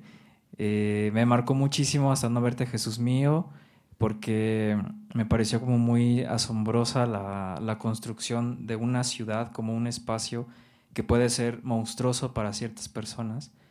Y en el caso de Marta, lo que has escrito sobre, al menos en La Jornada, sobre la disidencia sexual y la violencia simbólica, retomando Bourdieu, que atravesamos ciertos grupos con relación al oprimido y el opresor y el oprimido. Y entonces yo les preguntaría a ustedes de qué manera creen que se entrelazan las luchas sociales, porque en mi opinión creo que muchas luchas van juntas, o sea, no podemos como desvirtuar una por privilegiar otra, y quisiera que nos platicaran un poco de eso, en su caso, cómo creen que las luchas sociales pueden ir de la mano. Uy, eso es otra conferencia. Hay que articularse. La Chloe Mouffe lean Hegemonía Socialista y ya ahí está muy clarito cómo es lo de la articulación. Sí lo dejamos para otra vez. Es una... A ver, ella estaba aquí enfrente. Hola, soy Valeria Valle, soy académica de tiempo completo del Departamento de Estudios Internacionales.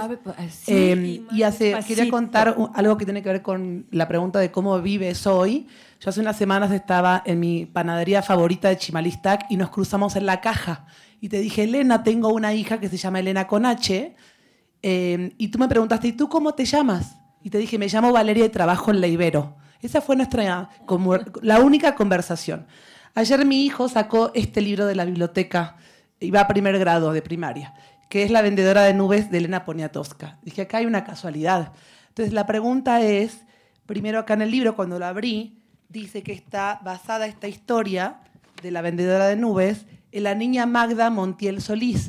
Entonces te quería preguntar en qué historia real está basado este libro y si te gustaría seguir escribiendo para niñas y niños, y qué escribirías, porque quiero que mis hijos sacan más libros de la biblioteca de Elena Poniatowska. Muchas gracias. Hay varios libros más. No, la niña Magda, ella contó esa historia de, así como tú estás practicando, dice, hablándome de ti, ella contó eso y por eso darle crédito a ella, ¿no? Porque ella fue la idea de que podías salir a la calle y te podías seguir una nube. Entonces, claro que yo le di crédito a ella, pero no hay nada escrito ni nada. No está basado en otra historia. Esa niña dijo eso que a mí me llamó mucho la atención y había que darle crédito a la niña. Pero qué bueno que te gusta. Además, a mí jamás me preguntan, es la primera vez tengo 91 años, es la primera vez que me preguntan sobre los libros infantiles, que me gusta muchísimo hacer.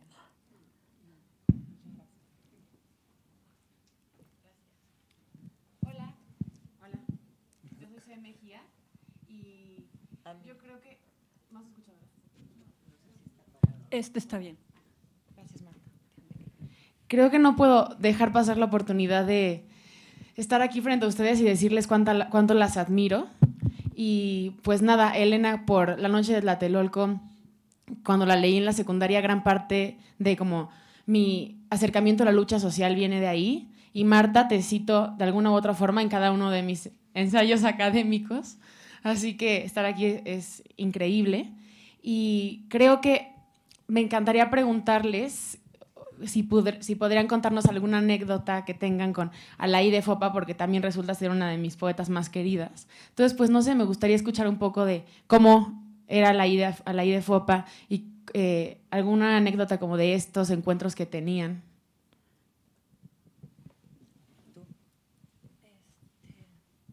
Ay, no sé, es que yo si hablo de Alaíde me pongo a llorar. No, mejor hay un texto precioso que se lo puedo mandar a René, o si se meten a la revista Debate Feminista, que es del Centro de Investigaciones y Estudios de Género de la UNAM, tiene una página y entre la página hay una sección que es la revista Debate Feminista. Y ahí hay un artículo de Elena sobre Alaíde que es el mejor retrato y la mejor anécdota, porque es alguien que la conoció, entonces describe y cuenta todo lo que le pasó. Pero mejor no hablemos de cosas tristes. Bueno, allí sí, ya estamos a punto de salir. Entonces, todavía allá atrás, pero no se oye bien. A ver. Se están acabando las pilas de los micrófonos, ven para aquí adelante. Pues sí, aquí hay un micrófono.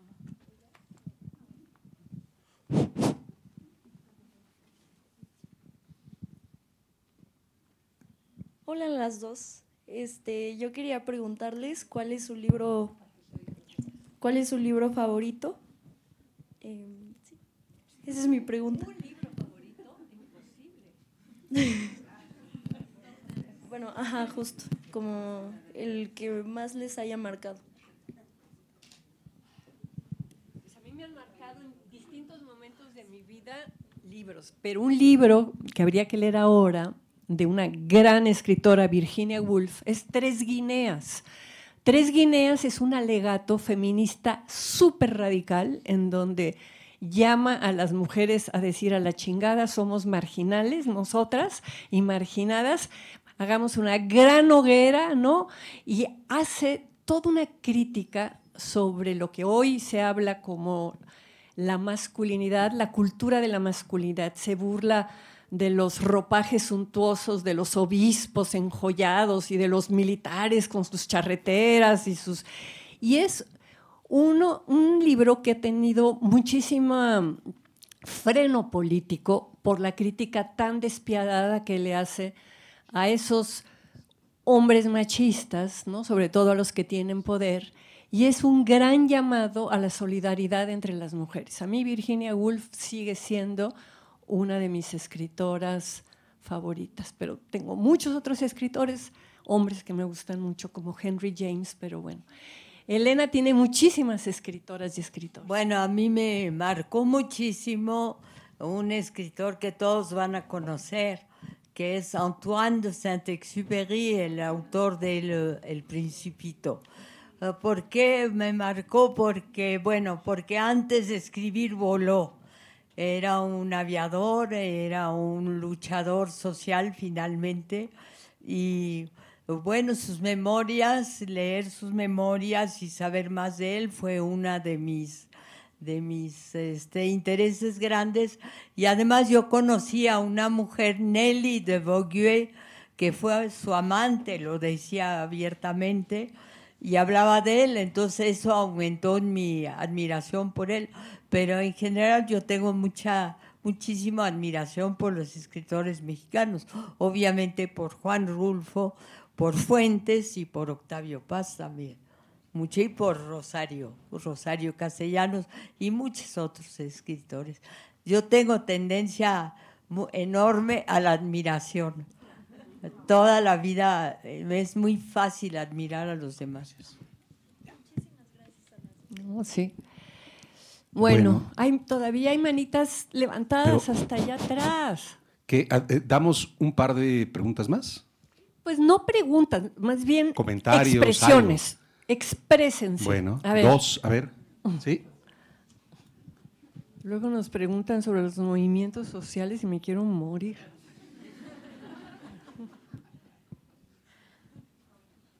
Hola, yo soy Giovanna, estoy en mi último semestre de literatura y pues es un gustazo escucharlas a las dos.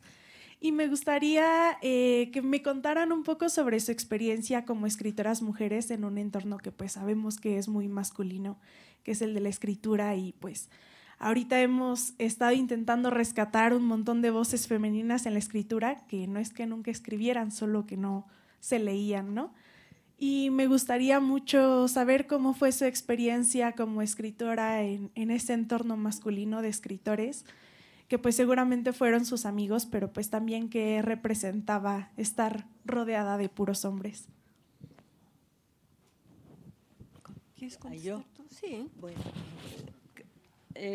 Bueno, en el periódico sí sentías, en el Excelsior, donde me inicié, sí sentías, escribían al lado de tu nombre, MMC, mientras me caso, porque tú ibas a trabajar antes de, solamente hasta el momento en que te casaras. Y era muy bueno, yo no entendía por qué el rechazo, porque yo creo que, por ejemplo, ser la esposa de un periodista hombre ha de ser lo más horrible que te sucede en la vida, porque dicen muchas mentiras, escriben muchas mentiras, pero también en su vida personal, familiar. Las experiencias que yo tuve, no porque me haya casado con un periodista, me casé con un científico, pero lo que yo veía de mis compañeras era de que ellos decían que se iban a hacer un reportaje tal o cual, y no era verdad. Había mucha posibilidad de mentir al ser periodista. Yo admiré, por ejemplo, a Julio Scherer García, el de Excelsior, que llegó a ser director de Excelsior, a Miguel Ángel Granados Chapa también, en fin, a varios que sobresalían en el campo del periodismo, ¿no? Pero, ¿cuál era? No, sí, eso, pero como escritora mujer, tus amigos escritores básicamente eran hombres, ¿no? Sí, eran hombres y eran muy de Helenitearte. Pony. Y también había algo de tristeza, porque también vi reporteros, había algo en esa carrera en que era muy fácil también fracasar, era muy fácil creértela, que es horrible. Había una cantina que estaba frente al periódico donde yo estaba, y me acuerdo que había un periodista que todos los días a partir de la 1 a las 2 de la tarde bajaba a la cantina, y una vez me dijo: Elenita, yo fui como usted, yo fui así todo entusiasta. Bueno, todo creído.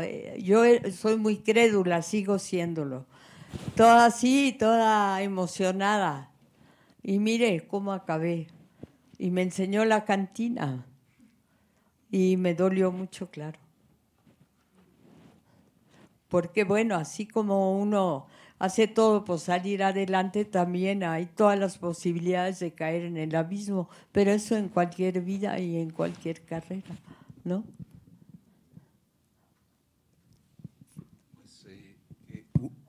¿Alguien más? ¿Una participación más? ¿Sí?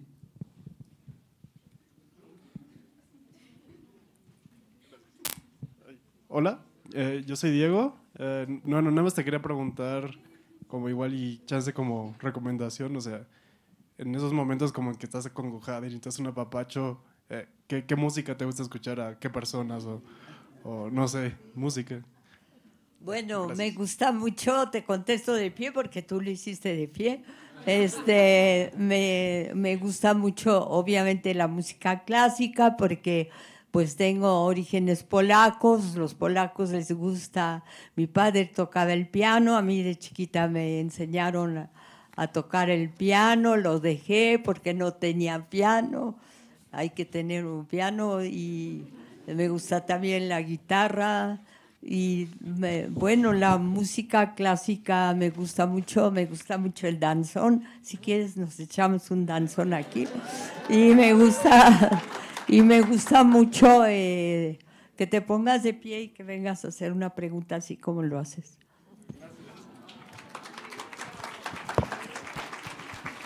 Una última intervención y nos vamos ahora sí.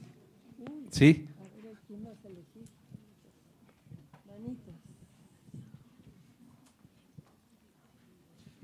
Hola, mucho gusto. Soy Valentina, soy estudiante de intercambio, vengo de Francia. Entonces, pues es un gusto conocerlas. Y mi pregunta es muy simple. Simplemente quería saber si has escrito libros en francés. ¿Qué? Si has escrito libros en francés. Y si no, ¿por qué no lo has hecho? Porque pues sería muy interesante leerte en francés. Mira, yo escogí el español. Fue una decisión total. Cuando llegué aquí a los 10 años, estuve en el liceo, pues eso, en el Liceo Franco-Mexicano, y yo sentí que mi idioma era el español. Amé al español. También me hicieron como a una niña como nosotros, que tenemos los privilegios de estar aquí, me hicieron aprender también inglés, ¿no? Bueno, el inglés ya casi te lo aprendes así a fuerzas, ¿no? Y yo amé al español que oía yo en las azoteas y que oía en la calle, y de veras dije, ese es mi idioma. Sí. No, pero están traducidos sus libros al francés. Cuando te han traducido tus libros al francés, está en Gallimard, hay un libro así.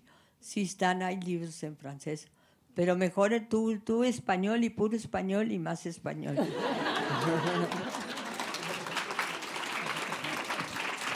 Bueno, pues cerramos este conversatorio agradeciendo, por supuesto, a nuestras dos muy queridísimas y admiradas invitadas, Marta Lamas, Elena Poniatowska, a las dos. De verdad, muchísimas gracias por haber aceptado estar acá con la comunidad Ibero. Seguro nos vamos a llevar un gran recuerdo durante mucho tiempo de la presencia de las dos aquí en esta universidad. Un gusto y bueno, pues esperemos que tengamos otro momento para charlar, ¿no? Pero por lo pronto, muchas gracias y un fuerte aplauso para las dos, por favor.